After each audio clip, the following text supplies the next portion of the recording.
Go into your bathroom and pick up your deodorant.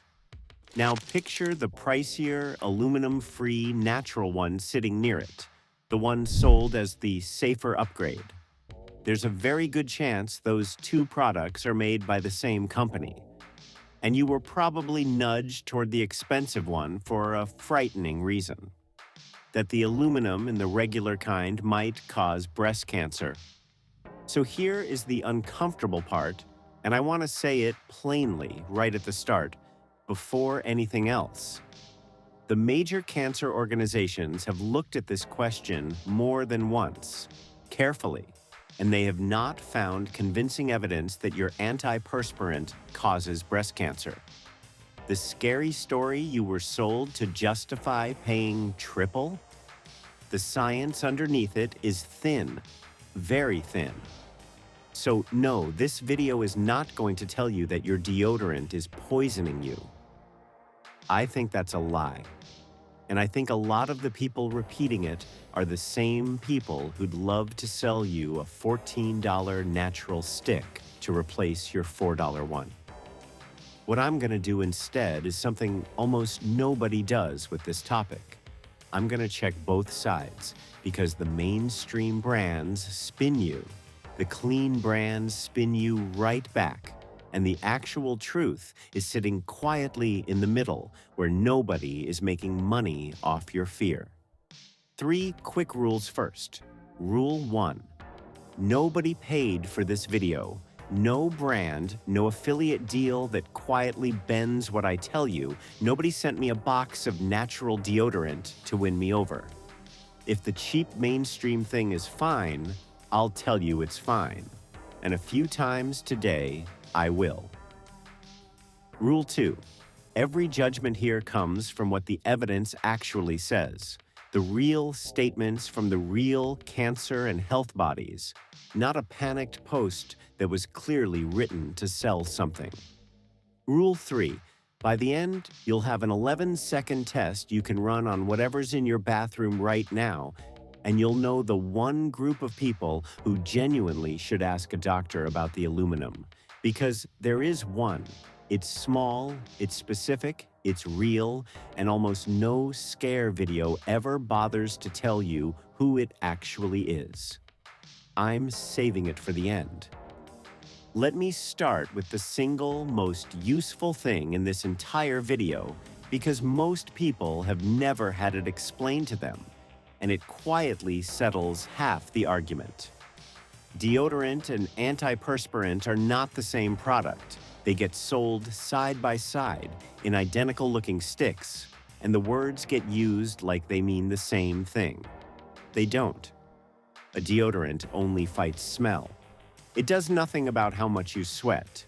It just deals with the odor, usually by tackling the bacteria that cause it or by covering it with scent. An antiperspirant does something completely different. It actually reduces how much you sweat, and it does that with aluminum salts, things with names like aluminum chlorohydrate or aluminum zirconium, which temporarily form a gel-like plug in your sweat ducts, so less sweat comes out. Here's the kicker. Most of the things people call their deodorant are actually antiperspirants. If yours stops you sweating, it's an antiperspirant, and that aluminum is the whole reason it works.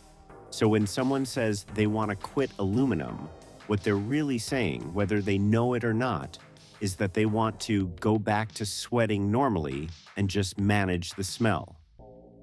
That's a completely fine choice. But it's a choice about sweat, not about saving your life. Hold on to that, because it reframes everything that follows. And one more piece of groundwork, because a lot of the fear leans on it. Sweating is not how your body removes toxins. That job belongs to your liver and your kidneys, and they're very good at it. Your sweat is mostly water and salt. Sweating is actually doing a real job up there, cooling you down. It's a feature, not a flaw. The idea that blocking some underarm sweat traps poisons inside you, that your body is somehow backing up like a clogged drain, is just not how any of it works. Keep that in your back pocket too. Now, the money. Why does this fear get repeated so loudly? Follow it. The same big companies very often own both the cheap mainstream antiperspirant and the trendy aluminum-free brand that's positioned as the clean escape from it. Or they simply launch a natural line of their own. Either way, the fear isn't a bug in the system. It's the engine. Frighten you off the $4 product and sell you the $14 one with a leaf on the label. The disruptor and the cure, 6 inches apart on the same shelf, same boardroom, same spreadsheet. And the markup is the entire point. The aluminum-free version often costs 3 or 4 times the plain one. Not because the ingredients inside cost more, they usually don't, but because a fear lets them charge you for relief from it. So let's go through the things you've been told, from the silliest all the way up to the one that's actually true. Number 7, it causes Alzheimer's. This is an old one, and it has largely fallen apart. The idea got going decades ago, the research chased it hard, and the Alzheimer's organizations today do not list everyday aluminum from things like antiperspirant as a cause of the disease. Mainstream experts walked away from this one a long time ago. If this is the reason you switched, you can let it go. It's the most outdated fear on the list, and it's still quietly doing marketing work for people who never updated it on purpose, because a fear that old has had decades to sink in. Number 6, the big one. Aluminum causes breast cancer. This is the fear that built an entire industry, so let's be careful and fair with it. It's worth knowing where it even came from. A big part of this one traces back to a chain email that went viral years ago, the kind that got forwarded around with no author, no doctor, and no study attached, claiming antiperspirant trapped toxins that turned into cancer. That email, not a body of research, is a huge reason this fear is lodged in so many heads. The cancer organizations were, in effect, eventually forced to write careful responses to a forwarded email. The theory itself has 2 parts. 1, that you apply it right next to breast tissue. 2, that in a lab dish, aluminum can act a little like estrogen, and estrogen can feed certain breast cancers. That sounds alarming. But here's where honesty matters. Effects in a dish at lab concentrations are a hypothesis, not a verdict. When researchers actually study real women and real antiperspirant use, the population studies have not shown a convincing link. That's why the major cancer bodies, the ones with no deodorant to sell, say there isn't convincing evidence that antiperspirants cause breast cancer. I'm not telling you it's been stamped perfectly safe forever, because that's not how science talks. I'm telling you the scary version, the confident your deodorant gives you cancer version, is not what the evidence says. And a lot of people made money letting you believe it did. I went and read the actual statements from the cancer organizations for this. The real ones, not the panicked posts shouting about them. And they are calm and clear in a way the internet never is. Number 5, it traps the toxins you're supposed to sweat out. We already took the legs out from under this one, but it deserves its own spot because it's everywhere. There are no toxins waiting in your armpit for sweat to flush them. Your kidneys and liver handle that. Around the clock, no stick required. Blocking some underarm sweat does not poison you from the inside. This claim survives purely because it sounds intuitive and it sells detox products. It is, plainly, a myth. Number 4, the parabens. Now, we're getting into things that are at least worth a sentence. Parabens are preservatives, and years ago, a small study found traces of them in some breast tumor tissue. That finding got repeated endlessly, as if it proved cause. It did not. It found they were present, not that they caused anything, and the study had real limits. The honest takeaway is mild. Parabens are not the villain that headline made them. And on top of that, most deodorants quietly dropped them years ago anyway. If you'd rather avoid them, that's perfectly reasonable. It's just not an emergency. And you've probably already got a paraben-free one without trying. Number 3, fragrance.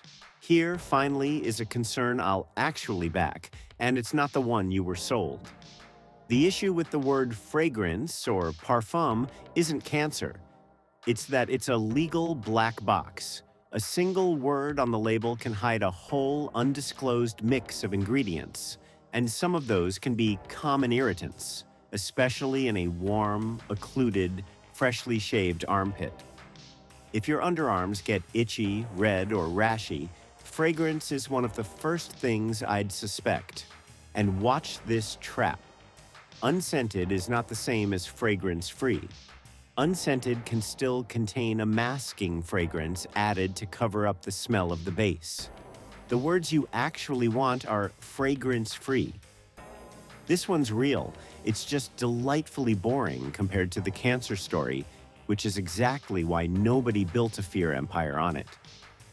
Number 2, and this is where I turn the spotlight onto the clean side, because they have been getting a free pass for too long. The natural deodorant detox.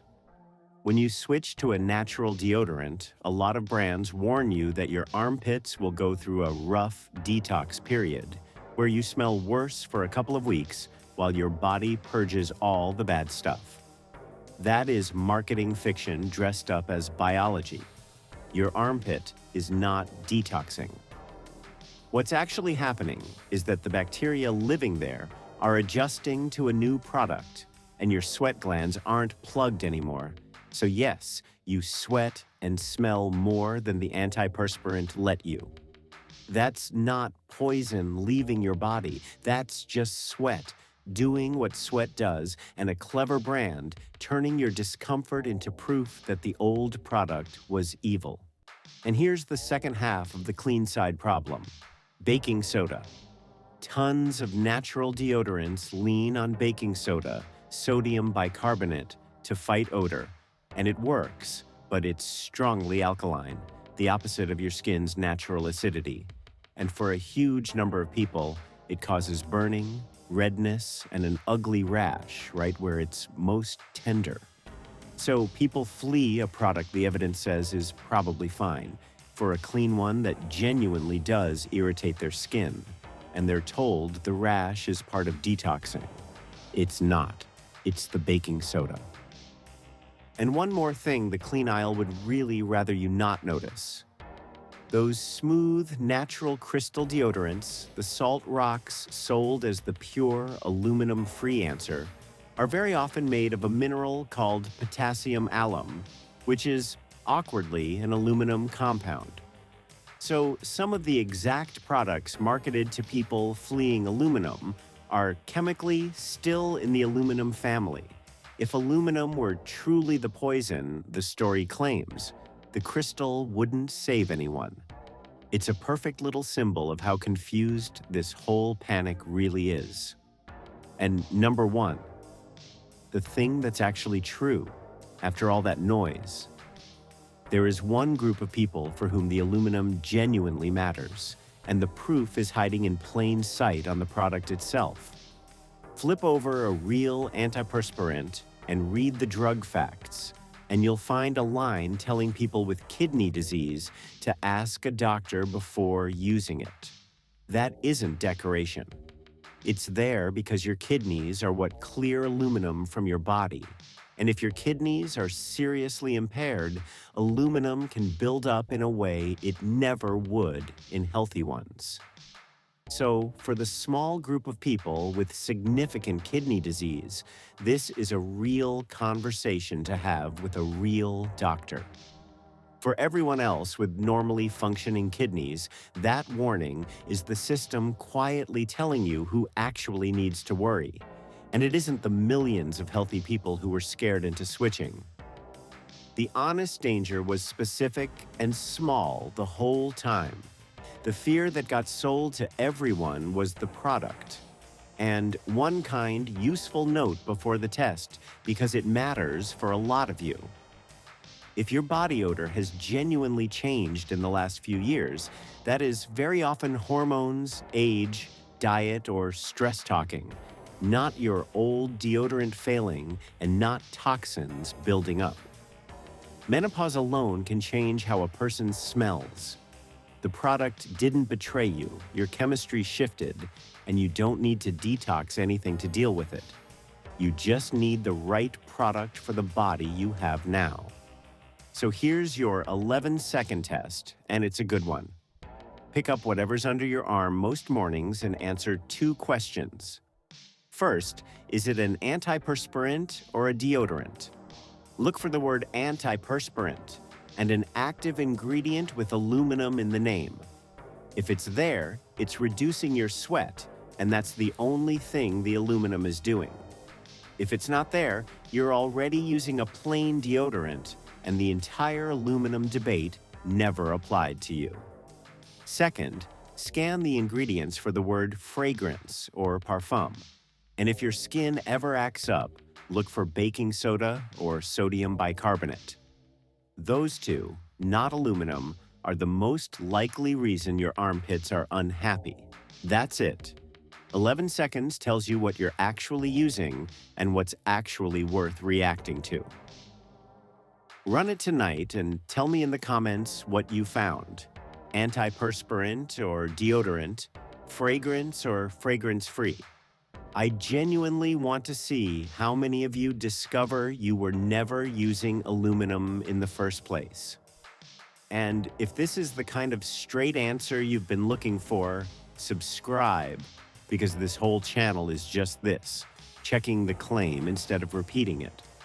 Now, the swap's actually worth making. Notice the goal here. Not escaping poison. Just matching the product to what your skin and your life actually need. Swap 1, and it's the big one for most people. If your only real reason to quit aluminum is your skin, not your health, then the smartest move isn't jumping to the trendiest natural brand. It's choosing an aluminum-free deodorant that skips baking soda and uses something gentler, like magnesium or zinc-based odor control instead. You get the natural feel without trading a fake cancer scare for a real chemical burn. These exist at the drugstore for a few dollars. You do not need the boutique price. Look for the words aluminum-free and baking soda-free together, and a short ingredient list you can actually read. That combination quietly solves the real problem, the irritation, without charging you for a fake one. Swap 2. If your skin is sensitive or reactive, go fragrance-free. And I mean the actual words fragrance-free, not unscented. This single change fixes more armpit irritation than any detox routine ever will, because fragrance, not aluminum, is the usual culprit. Swap 3. Here's the one the clean influencers won't say. If you sweat heavily and it genuinely affects your life, a good antiperspirant is a completely valid, evidence-friendly choice, and you should not feel guilty using one. And a small free upgrade from a dermatologist's playbook. Apply your antiperspirant at night on dry skin, not in the morning. It bonds with your sweat ducts overnight and works noticeably better the next day, even after you shower. Same product you already own, better result, no extra cost. And if a regular one still isn't enough, a clinical strength antiperspirant from the same drugstore shelf, is just a stronger dose of that same aluminum that's fine for healthy kidneys, not some different, scarier chemical. Strong is not the same as dangerous, and the one honest premium if you want it. A genuinely well-made natural deodorant, fragrance-free, baking soda-free, can absolutely be worth a few extra dollars if it's the one that finally agrees with your skin. That's a fair reason to pay more. Feeling comfortable is worth money. Being scared into it is not. Buy the nice one because it works for you, not because someone convinced you the cheap one was dangerous. So let's name the real villain here, because it was never the aluminum. The villain is a fear marketing machine that works both sides of the aisle. The mainstream brands that quietly let a cancer rumor scare you into loyalty, and the clean brands that turned that same rumor into a premium, complete with a fake detox to explain away the rash their own baking soda caused. You were caught in the middle, paying more and trusting less over a danger the evidence never supported. Both sides needed you a little afraid. Fear is the most profitable ingredient in this whole aisle, and it's the one that never has to appear on the label. The thing they were all counting on is that you'd never flip the product over and read it for yourself. But now you will. So tell me down in the comments, flip yours over right now. Is it an antiperspirant or a deodorant? Does it say fragrance or fragrance-free? And were you one of the people who switched years ago because of the cancer thing? I read these, and I think a lot of you are about to be a little annoyed at what you find. And next time, we're going after one of the most worshipped products in the entire wellness aisle. The one your favorite influencers stir into their coffee every morning. Collagen. Most of what's being sold is, in my honest opinion, a waste of your money. And I'm going to show you exactly why, and the few that are actually worth buying. I'll see you there.